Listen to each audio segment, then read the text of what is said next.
Mr. Hayward, something you said earlier was really quite astounding to me. You said that there was no evidence to date that there'd been any decision made based on cost, that no decisions had been made in an effort to reduce costs. And I want to go through this because there's something I think that's quite pivotal in this investigation.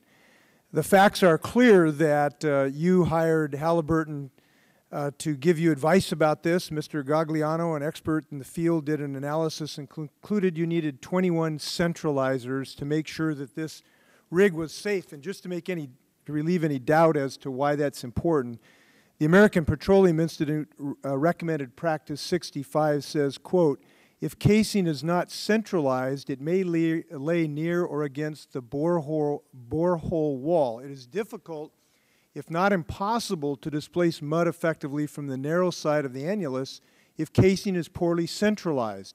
This results in bypassed mud channels and inability to achieve zonal isolation, close quote. So the expert said you need 21.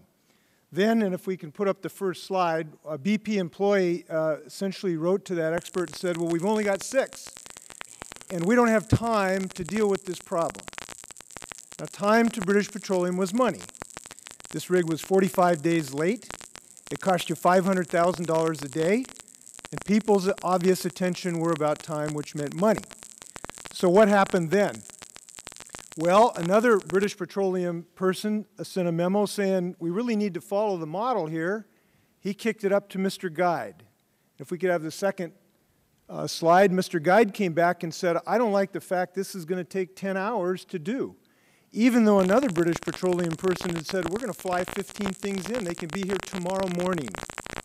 Mr. Guide said, I don't like the 10 hours. And it didn't happen. And then the next response from British Petroleum, next slide please, was for an email from Mr. Kokalis, sort of reprimanding another BP person saying, even if the hole is perfectly straight, a straight piece of pipe, even in tension, will not seek the perfect center of the hole unless it has something to centralize it. And you've got to have the right centralizer. But he went on to say this, but who cares? It's done. End of story. We'll probably be fine, and we'll get a good cement job. What happened then, that's not quite the end of the story. Mr. Gagliano then ran further computer models, and he concluded, the last slide, please. He concluded, and this is hard to read, but I'll read it. He concluded that this well is considered to have a severe, and severe is all capitalized in his memo, gas flow problem. Now, it's very clear to me, reading this clear evidence, that in fact decisions were made because of cost, because people didn't want to wait to get the centralizers that was needed to safely do this job. So your statement that there's no evidence that cost led to shortcuts just doesn't ring true with me. Isn't it pretty clear that there were cost decisions made that had suboptimal, at best, number of centralizers and placement in this well? I don't want to be evasive or difficult, but I genuinely believe that until we've understood all of the things that contributed to this accident, it's not easy to say. What I would say is if there is evidence that costs were put ahead of safety, I would both be deeply disturbed and we would take action. So let me ask you about that action. We just read these emails. Everybody in this room knows what happened reading these emails. You know what happened reading these emails.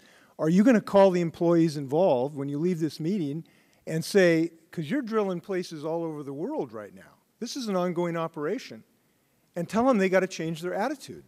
Are you going to take action based on these emails today? We will take action based on our investigation, which puts all of this together, and as it unveils clear conclusions, we will take action on them.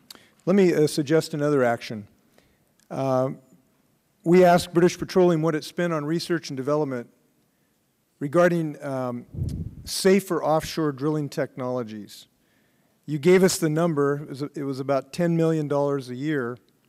That represents 0.00 0.0033% of British Petroleum revenues. That doesn't sound like an adequate prioritization. How does it compare to your compensation? In what respect? What is the question, excuse me? Yeah, British Petroleum is investing about $10 million a year in safer drilling technology. How does that $10 million a year compare to your compensation last year, for instance? My compensation last year was $6 million. Forbes reports it at 33. There must be some misunderstanding then. Is that appropriate? The stock options don't count? My compensation last year I think was recorded at $6 million. Do you think British Petroleum ought to make a larger investment of its significant gross revenues in developing safer drilling technology? And do you think you owe that to the American people at this point? The answer to that is yes, and we undoubtedly will do that on the back of this accident. We hope that that will be expeditious and successful. Thank you.